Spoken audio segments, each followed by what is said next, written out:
informed that using PowerPoint would be inappropriate, so I'm just going to read off this. First of all, on behalf of my wife and I, I'd like to thank everyone here today and hope you enjoy our special day with us. So you're about to witness a unique event in history. My wife is going to let me speak on behalf of both of us. And, however, it's a great privilege and an honour to do so, and I just hope this so soon into our marriage I don't let you down, Katrina.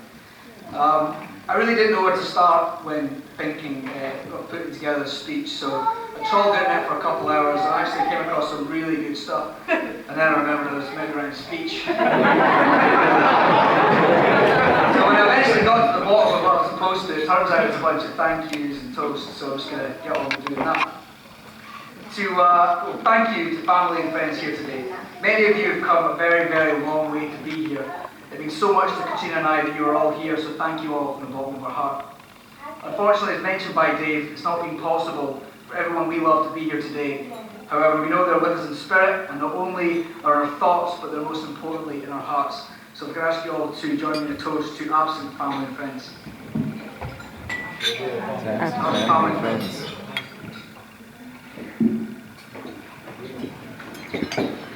To Katrina's parents, Stephen and Lynn, I would like to thank them for making me feel like the son they never wanted. Right from day two. Right from day one. Sorry. No, but really, thanks so much for welcoming me into your family. Right from the beginning, and being so kind to me throughout. You truly are wonderful people, and I couldn't hope for better, more supportive parents-in-law. And also thanks for stumping up so much cash for the wedding. And, we couldn't have done it without you. I really couldn't have done it without you. As a token of our thanks, I've arranged for a gift to be presented by one of Lynn's most memorable pupils. That's you, Mum.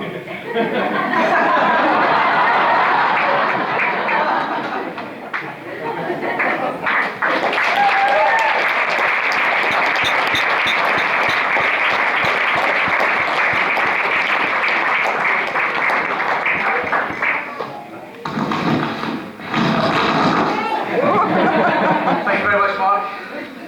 Surprised you're still walking. To my mum and dad, Howard and Patsy, you have helped me out enormously over the years through thick and thin. Mostly thin up until about 5 years ago.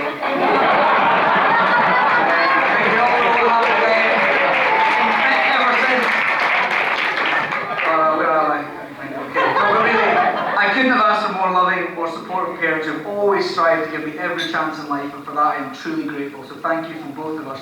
And as a token of our thanks, we've also arranged for another bouquet of flowers for you, Mum, to be presented by my best looking usher.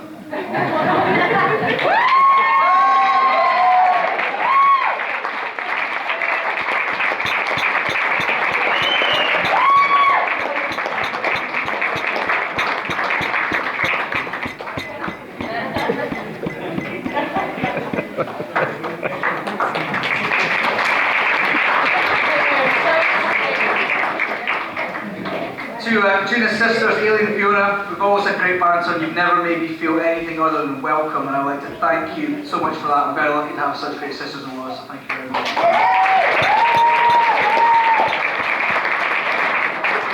Thank you, Jim Bell, who took our wedding today. We really can't put into words how much it means to us that you agreed to marry us. You were our favourite, most inspirational and engaging teacher in high school, and we met in your class. We really couldn't have started out any better and shared such great common ground, so thank you for making our day so extra special.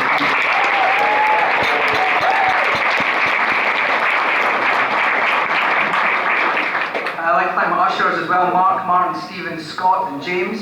If there's any ladies here today looking for a strapping lad to dance with, these guys on a 3-line whip to oblige, so fill your boots. Thank you to my best men. I'm lucky enough to say that my two older brothers and I are the best of friends, and we really enjoy each other's company. But that's enough of that, because I've been reliably informed they're about to tear me a new one in about 2 minutes. So, for anyone here who doesn't know who's who, Craig is the balding Portuguese one. And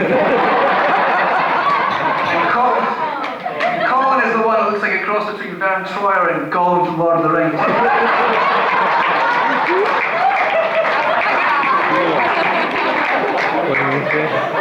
Apart from my wife, there are 4 other beautiful women here today, our bridesmaids, Aileen, Fiona, Roseanne and Stephanie. I would like to thank you for helping, for your help in being there for my new wife. I know how much support you've given to Katrina leading up to and including this day. So can everyone please stand and join me in a toast to the bridesmaids. Bridesmaids. To the bridesmaids.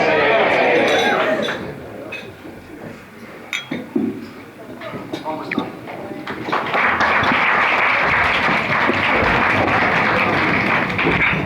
Finally, I would like to thank my wife for agreeing to marry me. For agreeing to marry me and making me the happiest man in the world today. She took my breath away when I saw her walking up the aisle and I just couldn't believe she was actually meant to marry me. I'm sure you will all agree she looks absolutely stunning today.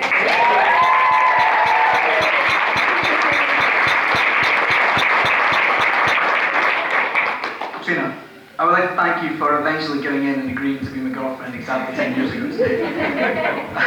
I would like to thank you for being the most conscientious, selfless and beautifully spirited human being I've ever known or ever will know. I would like to thank you for not knowing how unbelievably beautiful you are on both the inside and the outside. I would like to thank you for making me a better person. I promise I will try for the rest of my life to be the husband you deserve. Can I ask you all to be upstanding and raise a toast to my wife, Katrina? Katrina. I'll pass you over the best men to Katrina.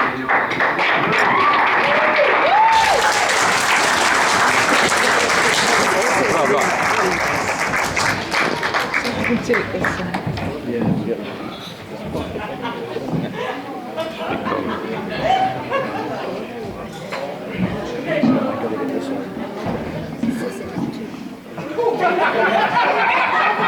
Ladies and gentlemen, I'm now going to give you your best men, Colin and Craig.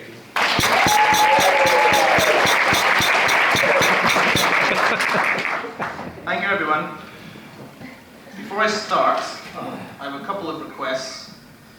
First of all, our parents have asked, I know it's been said already, that Katrina has always been a member of our family, but we would like to officially welcome her with open arms as officially my mother and father's first ever daughter.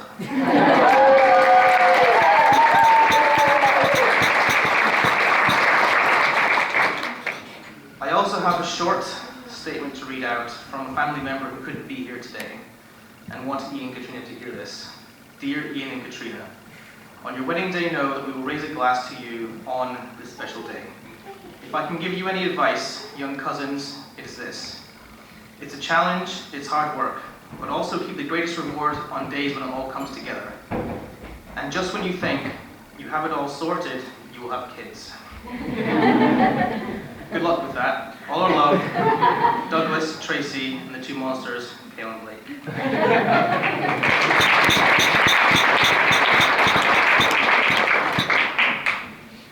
So thank you everyone for coming. I would like to take the opportunity to say my appreciation to everyone who's made today possible. I know it's customary to raise a toast to the most important people of the day, and I would like to do that again on the request of Iain. So can I ask everyone to raise a glass to the bar staff?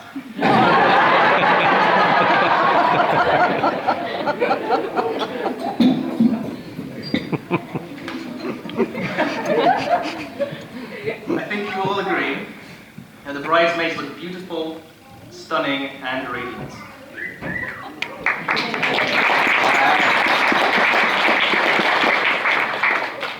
Only to be outshone by Katrina herself.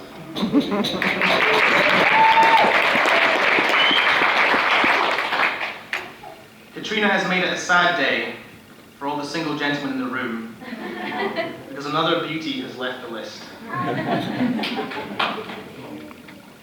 And I know all the single ladies in the room will agree that today has passed by without so much as a ripple.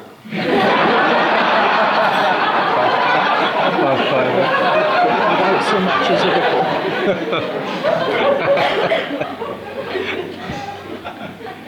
Iain has given me full permission to talk about any event in his life, so long as I don't mention his inexplicably large jowls.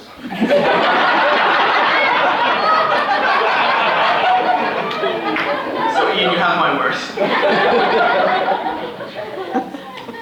He also said not to mention any previous girlfriends, because that would shave at least 3 seconds off the speech.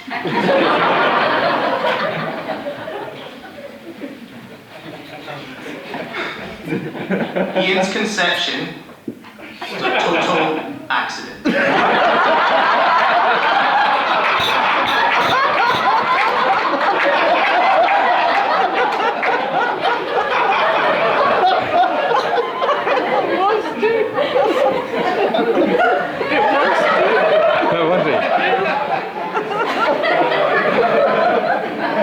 To sum up, we have a verse from a poem written by Steve Swan, thank you Steve, for our father's birthday.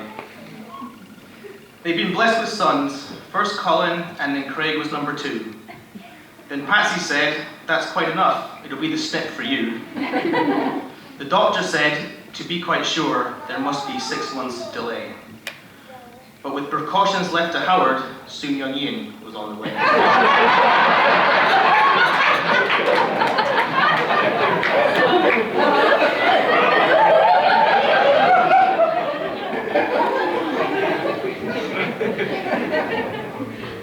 I think everyone here will be able to see and appreciate that Iain was a deeply ugly baby.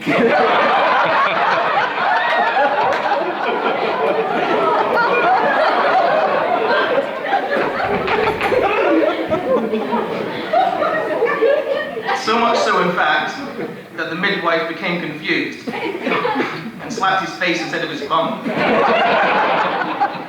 doctor said, there is no chance that plastic surgery will work. We just recommend you put a plastic bag over his head.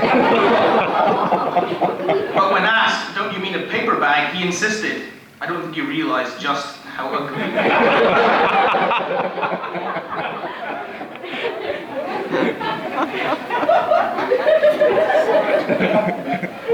Needless to say, Craig and I, we have been Iain's brothers since the results of Iain's paternity test.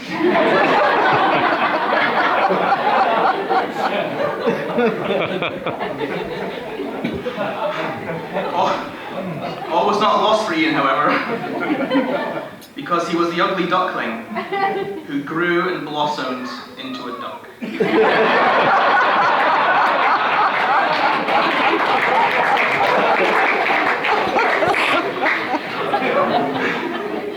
After giving birth to 2 relatively normal babies,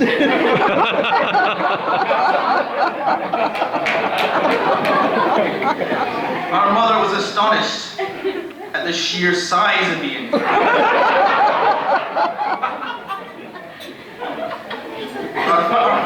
Our father Howard nicknamed him Humongous and wrote a song in Iain's honor, which we are now going to sing.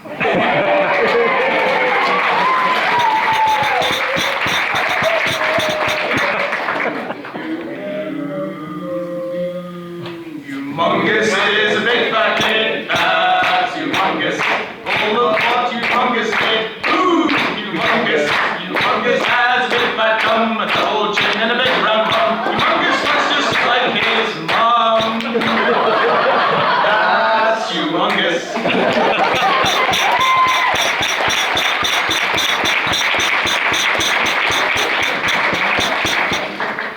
At primary school, Iain realised he was different from all the other 4-year-olds. He was 12. A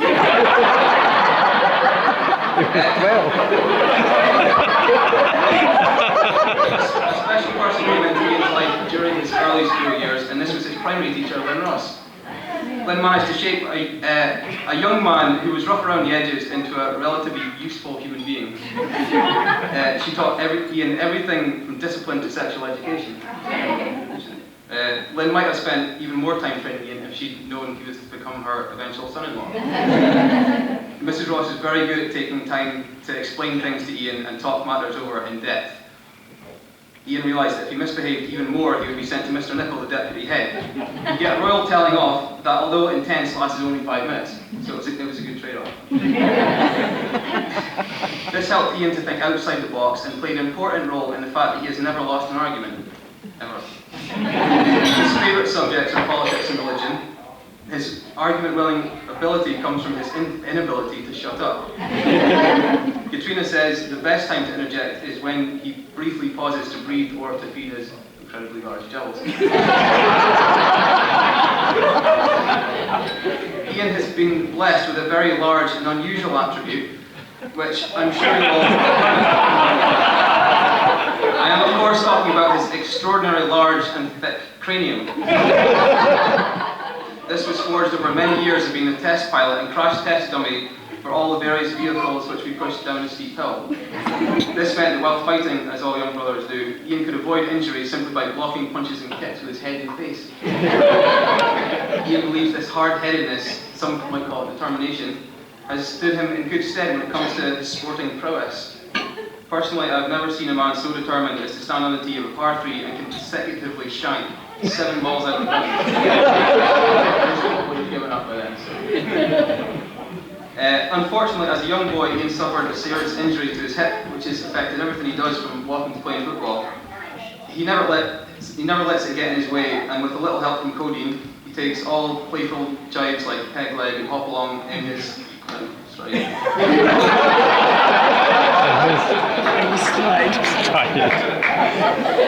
I've known you as a couple for a third of my life and seen you grow together through all that life has to throw. You have inspired us to finish with a poem to sum up all the good years that have passed and all the amazing years to come.